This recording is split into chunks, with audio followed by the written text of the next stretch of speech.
तो अब वीडियो की शुरुआत करते हैं। विशेषकर परमपिता परमेश्वर सतगुरु रामपाल जी भगवान के सभी शिष्याओं से विशेषकर जो साध संगति से जुड़ी हुई हैं, उनसे दास हाथ जोड़ के प्रार्थना करेगा। भाई और बहनों, आज का वीडियो बहुत ही महत्वपूर्ण है। खाना नहीं खाया है तो बाद में खा लेना, खाना बना रहे हो तो बनाते बनाते सुनो, तो बहुत ध्यान से सुनो। आज के वीडियो का एक भी शब्द छूटना नहीं चाहिए। कहे कबीर सुनो वही साधो, मैं तो हूं विश्वास में। ये विश्वास सतगुरु रामपाल जी भगवान के द्वारा दास को निमित्त बना के साध संगति के माध्यम से उन आत्माओं का बढ़ाया जा रहा है जिन आत्माओं को परमात्मा ने चुन लिया है और जिन आत्माओं को परमात्मा हीरा बनाना चाहते हैं। 2028 तक परमात्मा उन आत्माओं को सकुशल पहुंचाना चाहते हैं, क्योंकि मजाक नहीं चल रहा। मजाक कर रही है दुनिया। सारा दिन राजनीतिक रैलियों में धक्के खा खा के, सारा दिन रोजी रोटी के धंधे के लिए भागा दौड़ करके, शराब पी के, मांस खा के, गुड़ी बीड़ी गुटखा सिगरेट वगैरह का इस्तेमाल करके, चोरी जारी व्यभिचारी, उल्टे सीधे भ्रष्टाचारी, कालाबाजारी, मिलावट, राग द्वेष ईर्ष्या, मन मुटाव, छल कपट फालतू में बेगार कर रही है, भागा दौड़ी कर रही है। ना उन्हें भक्ति का पता, ना भगवान का पता, ना उन्हें अगले एक सेकंड का पता। मरने के बाद कहां जाएंगे, हमारा क्या होगा, ये बेटा बेटी पहले कहां थे, आगे कहां जाएंगे, तू कहां जाएगा। वो केवल अपने पेट पोषण के लिए सारा दिन भागा दौड़ी कर रहे हैं और एक विशेष मिशन को परमात्मा अपने सत्सेवक बच्चों के माध्यम से आगे बढ़ा रहे हैं। और आने वाले समय में जिस प्रकार आज एक राजनेता के पीछे पूरी दुनिया दौड़ती है, जितनी उसकी इज्जत है, उससे कहीं गुना ज्यादा जब हम ये पड़ाव पार कर लेंगे 2028 का और सकुशल परमात्मा के साम्राज्य में पहुंच जाएंगे, यानी सतगुरु रामपाल जी भगवान के उस असली कल्कि भगवान के हिसार जेल से बाहर आने तक यदि हम टिके रहे विश्वास के साथ, तो उसके बाद वो इज्जत परमात्मा के बच्चों को मिलेगी। बड़े बड़े नेता, बड़े बड़े राजनेता हाथ जोड़ते हुए नजर आएंगे, शीश झुका के सत्साहिब करेंगे, हमारे से सलाह मशवरा किया करेंगे, परमात्मा के विषय में चर्चा किया करेंगे। और ये सब कुछ आने वाले 3 से 4 वर्षों में घटित हो जाएगा अचानक। और इन सब बातों की भविष्यवाणियां हमारे ही धर्म ग्रंथों में लिखी हुई हैं। उन धर्म ग्रंथों में से एक धर्म ग्रंथ है बाइबल। बाइबल में उस परमेश्वर ने, कौन से परमेश्वर ने, एक ही परमेश्वर है दुनिया का, दूसरा कोई परमेश्वर नहीं है। और वो परमेश्वर है कबीर देव, कबीर साहब, जो चारों युगों में आता है। सृष्टि नहीं थी उससे पहले भी था और सृष्टि नहीं रहेगी उसके बाद भी रहेगा। सतगुरु आदि अनादि है, सतगुरु मध्य है मूल, सतगुरु को सिजदा करूं एक पलक नहीं भूल। ये पूर्ण ब्रह्म है, सतगुरु पूर्ण ब्रह्म है, सतगुरु आप अलेख, सतगुरु रमता राम है, इसमें मीन न मेख। वैसे तो बाइबल में जो बातें लिखी गई हैं, बाइबल की जो शिक्षाएं हैं, वो ईसा मसीह जी के द्वारा अपने भक्तों को बताई गई थी, बाद में वो संग्रहित की गई और इसमें लिखी गई। और ईसा मसीह के रूप में उस कबीर परमात्मा सतगुरु रामपाल जी भगवान ने बहुत सारे चमत्कार किए, बहुत सारी भविष्यवाणियां की, वर्तमान समय को लेके, दोबारा से अपने प्रकट होने को लेके। अभी पूरा ईसाई समाज भ्रमित है पूरी तरह से, उन्हें कुछ नहीं पता मसीह के बारे में। मसीह कौन है? वो केवल उसी को मसीह मानते हैं जो आज से लगभग 2000 साल पहले सूली पे चढ़ के मर चुका है, जो एक आम व्यक्ति की मौत मर चुका है। वो ईसा मसीह जो भगवान शंकर के लोक से आया था, हम उसे भगवान शंकर नहीं, भगवान विष्णु के लोक से आया था। भगवान शंकर के लोक से तो हजरत मोहम्मद आया था। तो ईसा मसीह जो भगवान विष्णु के लोक से आया था, हम उसे विष्णु भगवान का अवतार तो नहीं कह सकते, क्योंकि अवतार के पास में ज्यादा शक्तियां होती हैं। लेकिन सतगुरु रामपाल जी भगवान ने बताया, सबकी जानने वाले उस परमात्मा ने बताया कि ईसा मसीह जी विष्णु जी के लोक से आए थे। वो विष्णु जी के गण थे, विष्णु लोक से आई हुई एक अच्छी आत्मा थी। जैसे अवतार रूप में राम आए, श्री कृष्ण आए, और राम रूप में उन्होंने रावण का वध किया, उस कबीर परमात्मा सतगुरु रामपाल जी भगवान ने। कृष्ण रूप में उस कबीर परमात्मा ने, सतगुरु रामपाल जी भगवान ने कंस का वध किया। इनके जितने भी कार्य थे वो परमात्मा ही करता है और महिमा इनकी बन जाती है। जब भस्मासुर भगवान शंकर को मारने के लिए भाग रहा था, भस्म कंडा लेके, भस्मासुर पीछे पीछे, शंकर भगवान आगे आगे, और दौड़ते हुए जा रहे हैं शंकर भगवान अपनी जान बचाने के लिए। तो बीच में पार्वती का रूप बना के भस्मासुर को गंडस्त नाच नचा के उस कबीर परमात्मा सतगुरु रामपाल जी भगवान ने ही वशम किया था। तब शंकर भगवान के हृदय की धड़कन शांत हुई थी। बाली के पास में वामन अवतार धारण करके वो कबीर परमात्मा सतगुरु रामपाल जी भगवान ही गए थे। उस विष्णु को तो पता भी नहीं। भगत प्रहलाद की रक्षा खंबा पाड़ के नरसिंह रूप बनाकर उस कबीर परमात्मा सतगुरु रामपाल जी भगवान ने ही उसकी रक्षा की थी।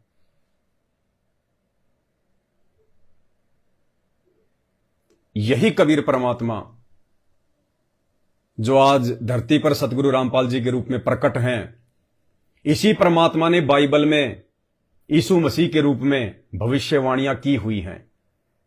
और जब ईसा मसीह की मृत्यु हो गई थी, दर्दनाक मौत, अकाल मौत, सूली पे लटका के पूरे शरीर को कीलों से छेद दिया गया, हाथ पैरों को छेद दिया गया, ऐसी बेरहम उनको मौत मिली। उस कबीर परमात्मा को पता था इस बात का कि इसकी मौत को देखकर लोग भक्ति से दूर हो जाएंगे, दुनिया में कोई भक्ति नहीं करेगा। जितनी इसने लोगों को शिक्षाएं दी हैं, सारी शिक्षा इसकी फेल हो जाएगी, और लोग ये सोचेंगे जब हमारे मसीह की ऐसी मौत हुई है तो उनकी भक्ति से हमारा क्या होगा। जब यीशु मसीह ऐसी मौत मर रहा है, बेमौत, अकाल मौत, दर्दनाक मौत, पीड़ादायक मौत, आपको कोई छोटी सी कील चुभो दे तो कितना पीड़ा होती है, और उसको तो छाती में, हाथों में, पैरों में कील ठोक के छोड़ दिया गया था।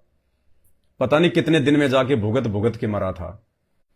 तो उस कबीर परमात्मा अल्लाहू अकबर को, संत रामपाल जी भगवान को इस बात का पता था कि दुनिया भक्तिहीन हो जाएगी, लोगों की श्रद्धा, आस्था, विश्वास भगवान से हट जाएगा, क्योंकि ये काल ऐसे ही ड्रामे करता है। पहले तो अपने अवतारों से, अपने गणों से चमत्कार करवा देता है उनको शक्ति देके, और लास्ट में उनकी ऐसी दुर्गति से मौत करवाता है कि दुनिया फिर उसका नाम भी लेना छोड़ दे। इसलिए वो कबीर परमात्मा, वो दयालु मालिक इस भक्ति को बनाए रखने के लिए, लोगों की भक्ति में आस्था को बनाए रखने के लिए उन अवतारों का रूप धारण करके वो परमात्मा को चमत्कार कर देता है, जिससे लोगों की आस्था पुण्य भक्ति में बनी रहती है। तो जब यीशु मसीह जी मर गए थे, उनके मरने के तीसरे या चौथे दिन वही कबीर परमात्मा जो आज वर्तमान में संत रामपाल जी के रूप में धरती पे प्रकट है, उस ईसा मसीह के रूप में वो कबीर परमात्मा दोबारा से जीवित हुए, वापस प्रकट हुए ईसा मसीह के रूप में, और 40 दिन तक रहे, और उन्होंने अनेकों चमत्कार किए, जिससे लोगों की आस्था ईसा मसीह में बनी रही। क्योंकि परमात्मा ने हम आत्माओं को वर्तमान समय तक, इस कलयुग की पिछली पीढ़ी तक लेके आना था, हमारी आस्था को भक्ति और भगवान से जोड़ के रखना था। तो ये अद्भुत खेल है, ये आम व्यक्ति की समझ से बाहर की बात है। आम व्यक्ति तो इन चीजों को मजाक समझेगा, लेकिन सत्य हमेशा सत्य ही रहेगा, और तुम्हारे मानने या ना मानने से सच कभी झूठ नहीं होता। और 2-4 साल तुम लोग अपनी डींग हाँक लो, अपने अपने भगवानों की, अपने अपने अवतारों की बड़ाई कर लो। 2028 से पहले पहले तुम्हारे भगवान, तुम्हारे अवतार, तुम्हारे मसीह, तुम्हारे अल्लाह, तुम्हारे खुदा, इन सब की औकात पूरी दुनिया के सामने आ जाएगी, और इस दुनिया का एक ही मसीह रह जाएगा, एक ही अल्लाह रह जाएगा, एक ही खुदा रह जाएगा, एक ही भगवान रह जाएगा, एक ही सबका वाहिगुरु होगा, परम पूज्य सतगुरु रामपाल जी भगवान। तो उस परमेश्वर सतगुरु रामपाल जी भगवान ने यीशु मसीह के रूप में बहुत सारी भविष्यवाणियां इसमें वर्तमान समय के लिए लिखी हुई हैं। अब भाई और बहनों, समय आने पर ही परमात्मा अपने वचनों का खुलासा करवाता है। ये बाइबल पढ़ने वाले, रात दिन इस बाइबल को पढ़ने वाले, इसके श्लोक घोटने वाले, चर्चों में जा जाके लोगों को ये पढ़ाने वाले, ये लोग बाइबल को नहीं समझ पा रहे कि बाइबल में क्या लिखा हुआ है, बाइबल में जो भविष्यवाणियां वो किसके लिए हैं। ये तो ये सोच रहे हैं कि हमारा मसीह आएगा बादल फाड़ के। अरे बादल फाड़ के बरसात आती है, मसीह नहीं आता। बादल फाड़ के बरसात आती है। बादल फाड़ने का मतलब है जैसे अचानक से घनघोर घटा छा जाती है, बारिश होने लग जाती है, बिजली चमकने लगती है, लोगों को समझने का भी मौका नहीं मिलता, अचानक से हवा चल पड़ती है। इस प्रकार से वो परमात्मा, वो मसीह, वो मसीहा, मसीहा का मतलब होता है भगवान, सबसे ऊपर खुदा, अल्लाह। ये भाषा भिन्न शब्द हैं, ये परमात्मा के उपमात्मक नाम है। वो मसीहा सतगुरु रामपाल जी भगवान 2028 तक पूरी दुनिया के सामने ऐसे प्रकट होगा जैसे अचानक से बादलों से बिजलियां चमकती हैं, अचानक से घनघोर घटा छा जाती है और लोग भागने लग जाते हैं इधर उधर। ऐसे समय में वो परमात्मा आएगा जब प्राकृतिक आपदाओं का समय होगा, भूकंप का समय होगा, महामारियों का समय होगा। उस समय पूरी दुनिया रोएगी, चिल्लाएगी। सब कुछ लिखा हुआ है जो आज आपको बताने वाले हैं। इसमें वर्तमान समय के लिए लिखा हुआ है, वर्तमान समय के लिए स्पष्ट कि उस समय ये होगा। अगर ये बातें उस समय घटित होनी शुरू हो जाएं तो समझ लेना कि वो मसीहा के आने का समय है, वो मसीहा के दुनिया के सामने प्रकट होने का समय है। वो कल की भगवान जिसके विषय में यूट्यूब पे लोग उसको खोज रहे हैं, उसको सर्च कर रहे हैं। कोई कहता है मैं कल की, कोई कहता है वो कल की, कोई कहता है वो कल की आ चुका है, प्रकट हो चुका है, वो गुप्त रूप से अपनी लीलाएं कर रहा है। वो कल की, वो मसीहा, वो शब का खुदा अल्लाह भगवान, वो सतगुरु रामपाल जी हैं, सतगुरु रामपाल जी। और वो कैसे प्रकट होंगे दुनिया के सामने हिसार जेल से, वो कैसे दुनिया के सामने आएंगे, कैसे वो बादल फाड़ के आएंगे, कैसे वो आसमान से आएंगे, और उनके हिसार जेल से बाहर आने से पहले पहले कौन कौन सी वो निशानियां हैं जो घटित होंगी, वो घटनाएं घटित होंगी, जिससे हम ये आइडिया लगा सकें कि हां अब उस परमेश्वर के बाहर आने का समय है। तो आज का वीडियो विशेषकर संत रामपाल जी के भक्तों के लिए, मेरे सभी भाई बहनों के लिए बिल्कुल 24 कैरेट सोना है, 24 कैरेट सोना, बिल्कुल नहीं चूकना। परमात्मा से प्रार्थना करते हैं मालिक हमें सद्बुद्धि दे और अंत तक परमात्मा वीडियो को सफल करे। तो ये बाइबल मेरे हाथ में है, आज ही दास लेके आया है, क्योंकि आज ही दास ने एक वीडियो देखा छोटा सा यूट्यूब पर। किसी भाई ने बाइबल की कुछ पेज की कॉपी, वो वीडियो बना के उसके डिस्क्रिप्शन बॉक्स में डाल रखी थी। 6 मिनट का वीडियो था। मेरे किसी भगत भाई ने मुझे भेजा और कहा कि भगत जी ये सारी की सारी बातें वर्तमान में सतगुरु रामपाल जी भगवान पे फिट बैठ रही है, क्योंकि अब तो परमात्मा के बच्चे पारखी हो चुके हैं, उन्हें पता है कि कौन सी बातें किसके लिए कही जा रही हैं। तो दास ने वीडियो देखा, मुझे लगा कि वास्तव में मेरे भगत भाई बहनों तक यह संदेशा पहुंचाना चाहिए, बहुत जरूरी है। इससे मेरे भाई बहनों का विश्वास बढ़ेगा, दृढ़ता बढ़ेगी। तो दास अभी शाम को मार्केट में गया, ये बाइबल लेके आया। बाइबल में से दास ने वो देखा ज्यों का त्यों लिखा हुआ है। अब दास आपको उस ज्यों के त्यों को सतगुरु रामपाल जी भगवान के आशीर्वाद से, उनके द्वारा बख्शीश सद्बुद्धि आधार से अब आपको इसकी हकीकत बताएगा। तो ये बाइबल है, हिंदी में है और इसमें है, प्रकरण है पेज नंबर 40 पर, मती 24/1। जैसे अपने गीता जी में अध्याय और श्लोक होते हैं, ऐसे इसमें ये मती लिखा हुआ है। मती 24.1-27 क्या है? मरकुस 13/13, लूका 21/27। संकट और कलेश, ठीक है। यानी ईसा मसीह ने, ये कह लीजिए ईसा मसीह के रूप में उस समय उस कबीर परमात्मा ने, सतगुरु रामपाल जी भगवान ने अपने दोबारा से धरती पर आने के विषय में और पूरी दुनिया के सामने प्रकट होने के विषय में सारी बातें इसमें बता रखी हैं। भाई और बहनों, जेल तक का नाम लिखा हुआ है कि वो जेल में बैठा हुआ है इस पुस्तक में। देखिए ध्यान से, संकट और कलेश। जब वह जैतून पहाड़ पर बैठा था, कौन? ईसा मसीह। ईसा मसीह के रूप में संत रामपाल जी भगवान, कबीर परमात्मा। जब वह जैतून पहाड़ पर बैठा था तो चेलों ने एकांत में उसके पास आकर कहा, हमें बता कि ये बातें कब होंगी। यानी ईसा मसीह जो संदेशा अपने भक्तों को दिया करते थे कि उस समय ऐसा होगा, उस समय ऐसा होगा, एक समय ऐसा होगा, तो उनके चेलों ने उसके पास आके कहा कि हमें बता कि ये बातें जो है ये कब होंगी, हमें बता कि ये बातें कब होंगी। तेरे आने का और जगत के अंत का क्या चिन्ह होगा। यानी दोबारा से तेरा धरती पे आने का और संसार के अंत होने का क्या चिन्ह होगा, क्या निशानियां होंगी। यीशु ने उनको उत्तर दिया, सावधान रहो, कोई तुम्हें न भरमा पाए। यानी आज मैं तुम्हें बता रहा हूं कि सावधान रहना उस समय जब तुम्हारा भी दोबारा से जन्म होगा और जब मैं दोबारा आऊंगा आगे चल के।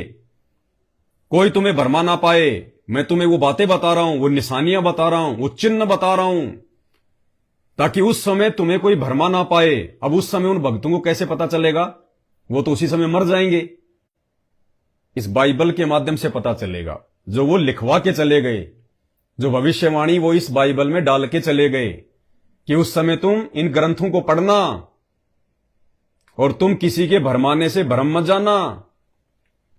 सावधान रहो, कोई तुम्हें न भरमा पाए, क्योंकि बहुत से ऐसे होंगे जो मेरे नाम से आकर कहेंगे मैं मसीह हूं। बहुत सारे लोग आएंगे जो कहेंगे मैं कल्कि हूं, मैं मसीह हूं, मैं भगवान हूं, मैं उसका अवतार हूं। जैसा कि आज आप देख रहे हैं कितने सारे नकली कल्कि यूट्यूब पर छाए हुए हैं। मैं कल्कि हूं, मैं कल्कि हूं, वो कल्कि है। क्योंकि बहुत से ऐसे होंगे जो मेरे नाम से आकर कहेंगे मैं मसीह हूं और बहुतों को भरमाएंगे। तुम लड़ाइयों और लड़ाइयों की चर्चा सुनोगे तो घबरा न जाना, क्योंकि इनका होना आवश्यक है। परमेश्वर ने कहा कि उस समय जब मैं दोबारा आऊंगा, यानी 8 सितंबर 1951 को वो मसीहा संत रामपाल जी भगवान धरती पे प्रकट हुए, जिसे ईसाई भाई अपना यीशु समझ रहे हैं।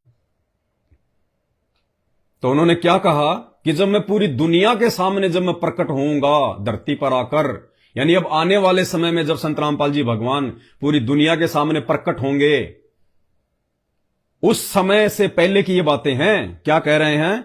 तुम लड़ाइयों और लड़ाइयों की चर्चा सुनोगे। जैसे आप सुन रहे हो आजकल लड़ाइयों की चर्चा, यूक्रेन और रशिया, इतने दिनों से युद्ध चल रहा है। पूरा विश्व धीरे धीरे दो खेमों में बढ़ता जा रहा है। अफगानिस्तान के ऊपर एक देश ने ही पूरा जो है कब्जा कर लिया।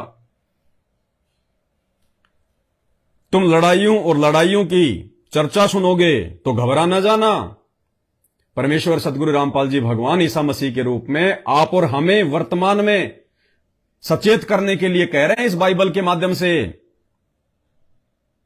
तुम लड़ाइयों और लड़ाइयों की चर्चा सुनोगे तो घबरा न जाना, क्योंकि इनका होना आवश्यक है कि वो होंगी लड़ाइयां, परंतु उस समय अंत न होगा। परंतु उस समय अंत नहीं होगा। यानी जब ये लड़ाइयों की जब तुम चर्चा सुनोगे तो ये ना सोच लेना कि बस वो मसीह आ गया, वो मसीह आएगा। नहीं, वो कह रहे हैं वो तो शुरुआत होगी उस समय जब वो लड़ाइयां होंगी, उस समय तो शुरुआत होगी। तो तुम घबरा न जाना, क्योंकि इनका होना आवश्यक है, परंतु उस समय अंत ना होगा, क्योंकि जाति पर जाति और राज्य पर राज्य चढ़ाई करेगा। लोग धर्म के नाम पे लड़ेंगे, जातियों के नाम पे लड़ेंगे। और दास ने एक समय वीडियो बना के, जिस समय हरियाणा के मेवात के नूह में जो दंगा हुआ था, उस समय दास ने एक छोटा सा वीडियो बना के डाला था यूट्यूब पे, और क्या कहा था कि आने वाले समय में भारत देश में गृह युद्ध का सबसे बड़ा कारण कौन बनेगा पता है? नकली सेना। कौन सी नकली सेना? राजपूत करणी सेना, भीम सेना, यादव सेना, ठाकुर सेना, मीणा सेना, विश्व हिंदू परिषद, फलाना संगठन, वो संगठन जिन्होंने अपनी अपनी जातियों की सेनाएं बना रखी हैं। तो दास ने कहा था कि आने वाले समय में देश में ये बारूद के ढेर हैं, ये बारूद के ढेर, कब इनमें चिंगारी लग जाए कोई भरोसा नहीं है। तो वही बाइबल में लिखा हुआ है, क्योंकि जाति पर जाति और राज्य पर राज्य चढ़ाई करेगा। ये 2024 इतना आसान नहीं है इलेक्शन, बहुत कुछ होगा। ये संकेत बाइबल में लिखे हुए हैं, क्योंकि जाति पर जाति और राज्य पर राज्य चढ़ाई करेगा, और जगह जगह अकाल पड़ेंगे और भूकंप होंगे। जगह जगह अकाल पड़ेंगे और भूकंप होंगे। ये तो शुरुआत होगी। परमेश्वर कह रहे हैं जब जगह जगह लड़ाइयों की चर्चा शुरू हो जाएगी, लड़ाइयां शुरू हो जाएंगी, अकाल पड़ेंगे, भूकंप होंगे, कहते हैं वो तो शुरुआत होगी, अंत नहीं होगा। और तुम जो है घबरा मत जाना। तो भाई साहब देख लो, भूकंप अफगानिस्तान में भूकंप आया साल भर पहले, तुर्की में कितना बड़ा भूकंप आया, मोरक्को में भूकंप आया, लीबिया पूरा का पूरा देश बाढ़ में बह गया। भारत में क्या हो रहा है, उत्तराखंड में और हिमाचल में क्या हुआ, पानी ने कितनी तबाही मचाई। महाराष्ट्र में क्या हुआ, गुजरात के जूनागढ़ में क्या हुआ। तो कह रहे हैं ये तो शुरुआत होगी उस समय, इतने में घबरा मत जाना, तांडव तो आगे मचेगा।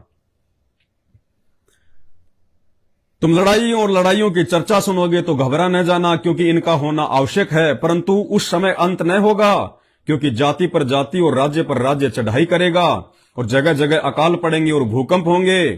ये सब बातें पीड़ाओं का आरंभ होंगी, कि ये घटनाएं, अकाल पड़ना, भूकंप का आना, लड़ाइयों का शुरू हो जाना, कहते हैं ये सब बातें पीड़ाओं का आरंभ होंगी। ये तो दुख, परेशानियों और संकट की शुरुआत मात्र होगी।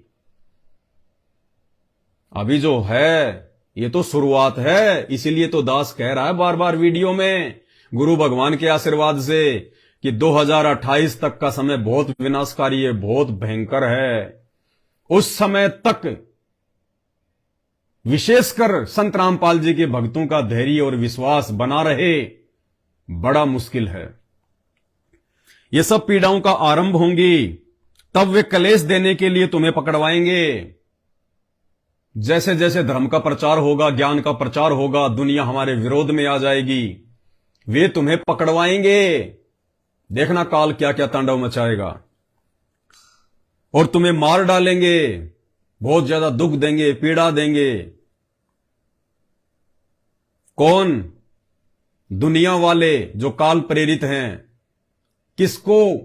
जो मसीहा के नाम पे चलेंगे, उस कल की भगवान के नाम पे चलेंगे, संत रामपाल जी के नाम पे चलेंगे, जो सत्य भक्ति करेंगे, किसी के आगे झुकेंगे नहीं, डरेंगे नहीं, लड़ेंगे नहीं, सच्चाई पे जो अडिग रहेंगे। कहते दुनिया उनके साथ में बहुत ज्यादा बुरा बर्ताव करेगी, और मेरे नाम के कारण सब जातियों के लोग तुमसे बैर रखेंगे। आज जिसको भी पता चल जाता है ये संत रामपाल जी का भगत है, देखो कैसे सींग पहना लेता है। तो परमेश्वर कह रहे कि उस समय मेरे नाम के कारण लोग तुमसे बैर रखेंगे, तुम्हारे रिश्तेदार भी तुमसे बोलना चलना बंद कर देंगे, तुम्हारी यारी दोस्ती भी छूट जाएगी। अगर तुम मेरे वचन पे चलोगे तो उनकी नहीं छूटेगी। जो संत रामपाल जी के भगत भी हैं, भक्ति भी कर रहे हैं, जगत में जाते हैं तो जगत वाले बन जाते हैं, आश्रम में जाते हैं तो भगत बन जाते हैं। उनके साथ नहीं, उनके साथ जो सच्चे विश्वासी होंगे।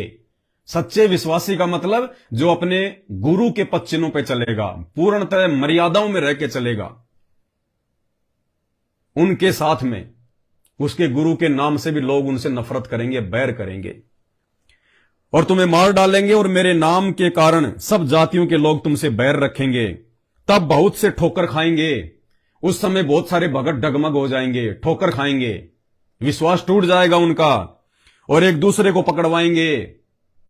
भगत ही भगत के साथ में धोखा करेगा, चुगली करेगा कि तू उसको पकड़वा दे, तेरे को छोड़ देंगे हम। तो बहुत सारे लोग ऐसे होंगे, बहुत सारे भगत ऐसे होंगे, वो डर जाएंगे, भयभीत हो जाएंगे और एक दूसरे भाई बहनों को पकड़वाएंगे उन काल प्रेरित लोगों के हाथों। तब बहुत से ठोकर खाएंगे और एक दूसरे को पकड़वाएंगे और एक दूसरे से बैर रखेंगे। दुश्मनियां भी बढ़ेंगी आने वाले समय में भक्तों की आपस में। ये भविष्यवाणी संत रामपाल जी भगवान और उसकी संगत के लिए है, क्योंकि वर्तमान में धरती पे वो कल की भगवान संत रामपाल जी है। ये दुनिया पागल है, मूर्ख है, अज्ञानी है, ये समझे ना समझे। हम वीडियो दुनिया वालों के लिए नहीं बनाते, ये दास वीडियो बनाता है अपने भगत भाई बहनों के लिए, ताकि 2028 तक का सफर वो पार कर लें, उनमें दृढ़ता आए, उनमें विश्वास बढ़े। इसलिए भाई और बहनों, हमने विशेष तौर से इन बातों का ध्यान रखना जो बाइबल में लिखी हुई है। एक दूसरे को पकड़वाएंगे और एक दूसरे से बैर रखेंगे। बहुत से झूठे भविष्यवक्ता उठ खड़े होंगे और बहुतों को भरमाएंगे। बहुत सारे झूठे भविष्यवक्ता भी खड़े हो जाएंगे। जैसे एक तो संजय खड़ा हो गया हिमाचल में, और बहुत सारे ये खड़े हो गए। सतलोक आश्रम मैनेजमेंट हरियाणा ने जितने भी आश्रम खोल रखे हैं, सब अपने अपने आश्रम के प्रचार में लगे हुए हैं। कुरुक्षेत्र वाला कहता है कि गुरुजी हरियाणा में आएंगे, कुरुक्षेत्र में आएंगे। धनाना वाले कह रहे हैं बस गुरुजी तो यहीं आएंगे। एक राजस्थान के सोजत में है एक, उन्होंने तो एक वाणी बना रखी है कि मंडोर से इतना कोस, पाली से 7 कोस, सोजत से 21 कोस, और वहां आएगा जगदीश। ऐसी कुछ वाणी बना रखी है उन्होंने कि यहां आएगा जगदीश, संत रामपाल जी यहां आएंगे इस आश्रम में। और अब वो धनाना में आश्रम बन गया, अब वो जगदीश धनाना चला गया, हरियाणा चला गया। तो बहुत सारे भविष्यवक्ता उठ खड़े होंगे, बहुत से झूठे भविष्यवक्ता उठ खड़े होंगे और बहुतों को भरमाएंगे। आज भरमा रहे हैं संगत को ये ज्योति पाठ दान धर्म के नाम पे, राजनीतियां करवा करवा कर, रक्तदान दे दान के नाम पे हैं, राजनेताओं को इन आश्रमों में बुला बुला के सारे उल्टे कर्म करवाए जा रहे हैं भक्तों से। कोई भक्ति का पाठ नहीं पढ़ाया जाता, मर्यादाओं के विषय में कोई बात नहीं बताई जाती, कोई साध संगतियां नहीं होती, कोई परमात्मा की कोई ज्ञान चर्चा नहीं होती। अरे लाखों की संख्या में जहां पे लोग इकट्ठे होंगे वहां भक्ति नहीं हो सकती, वहां पे ड्रामा होता है, पाखंड होता है। अधर्म के बढ़ने से बहुतों का प्रेम ठंडा पड़ जाएगा। यानी अब 2023 के बाद 2028 तक धीरे धीरे जब ये विनाशकारी परिस्थितियां उत्पन्न होंगी, अधर्म बढ़ेगा, तो कहते हैं बहुत सारों का विश्वास डगमगा जाएगा। अधर्म के बढ़ने से बहुतों का प्रेम ठंडा पड़ जाएगा। यानी जो ये कहते हैं ना कि मेरी तो चाहे गर्दन कट जाए, मैं इस मार्ग को नहीं छोड़ सकता, मैं संत रामपाल जी को नहीं छोड़ सकता, तो कहते हैं अधर्म के बढ़ने के कारण बहुत सौ का विश्वास ठंडा पड़ जाएगा। वो ये कहने वाले या तो दूसरे पंथों में भाग जाएंगे या अपने घर पे चुपचाप बैठ जाएंगे कि अपने तो वही कर लो जो अपने बाप दादा करते आ रहे हैं। अधर्म के बढ़ने से बहुतों का प्रेम ठंडा पड़ जाएगा, परंतु जो अंत तक धीरज धरे रहेगा उसी का उद्धार होगा। ये ईसा मसीह के रूप में वो कबीर परमात्मा आगे की जानकारी दे रहा है उन भक्तों को। जब वो भगत उनसे पूछ रहे थे 2500 साल पहले कि उस समय क्या निशानियां होंगी, क्या पहचान होंगी, हमें बताओ, तो संत रामपाल जी भगवान अर्थात वो कबीर परमात्मा ईसा मसीह के रूप में जैतून के पहाड़ पर बैठकर उन भक्तों को वर्तमान समय की बातें बता रहा है कि क्या क्या होगा उस समय। परंतु जो अंत तक धीरज धरे रहेगा उसी का उद्धार होगा। अब धीरज कौन धर के रखेगा भाई? वो धर के रखेगा जो मर्यादा में होगा। और मर्यादा कौन निभा सकता है? जिसको ज्ञान समझ में आ गया होगा। अब 2 पार्ट हैं संत रामपाल जी की संगत में। अब किसको ज्ञान समझ में आया है और किसने गुरु को भगवान मान लिया है, कौन सात संगतियों के माध्यम से निरंतर आगे बढ़ रहा है और कौन उन आश्रमों में यही नहीं पता चलता कि राजनेता कौन है, भगत कौन है, सब मिक्सअप हो रहे हैं। और राज्य का यह सुसमाचार सारे जगत में प्रचार किया जाएगा। और संत रामपाल जी भगवान का ज्ञान कि परमात्मा कौन है, परमात्मा कौन है, मोक्ष कैसे होगा, यह समाचार पूरे संसार में प्रचारित किया जाएगा कि सब जातियों पर गवाही हो। यानी सभी तक, जब तक सभी जाति और धर्म के लोगों तक संत रामपाल जी का ज्ञान, संत रामपाल जी की जानकारी नहीं पहुंच जाएगी, तब तक वो अंत का दिन नहीं आएगा। यानी परमात्मा किसी को भी ये कहने के लायक नहीं छोड़ेगा कि हमें तो किसी ने बताया नहीं कि आप परमात्मा थे, आप सच्चे गुरु थे, आप ही सतलोक की जानकारी बता रहे हो, आप ही लोगों का उद्धार करोगे।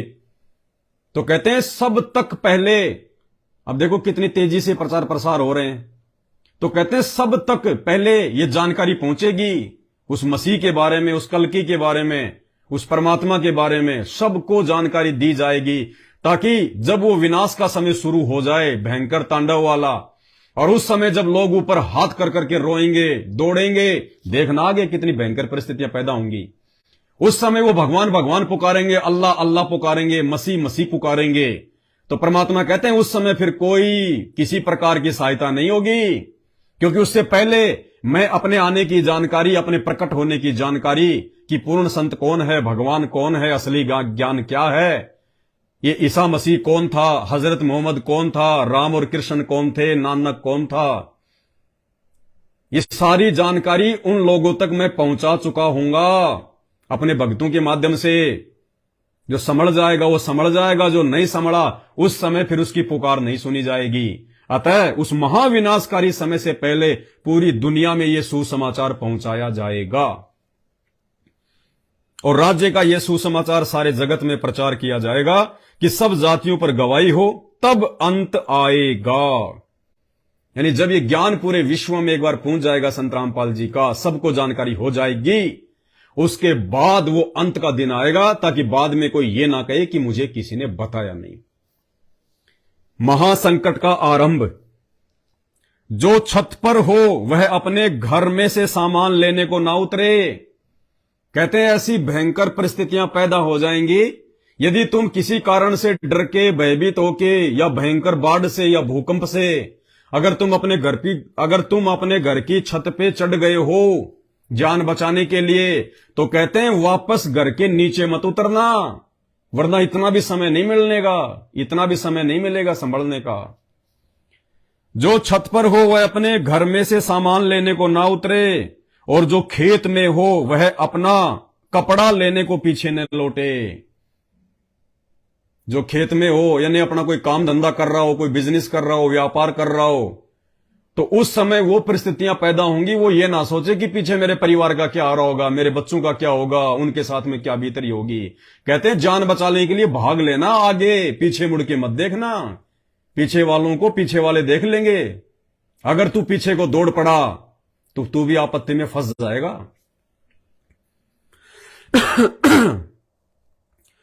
उन दिनों में जो गर्भवती और दूध पिलाती होगी उसके लिए हाय हाय। देखो क्या लिखा हुआ है कि उस प्राकृतिक आपदाओं के समय में, उस अंत के समय में जो गर्भवती और दूध पिलाती होगी, यानी कोई गर्भवती माता बहन होगी, या कोई दूध पिलाती यानी जिसके छोटे छोटे बच्चे होंगे, कोई 2 महीने का, कोई 6 महीने का, कोई साल भर का, कहते हैं उनके ऊपर हाय हाय। कहते हैं उनके साथ तो बहुत बुरी बीतेगी। यानी ऐसा समय आएगा गर्भवती औरत को भी भागना पड़ेगा, चाहे उसका गर्भ क्यों ना गिर जाए। कहते हैं उसके ऊपर तो हाय हाय बहुत बुरी बीतेगी।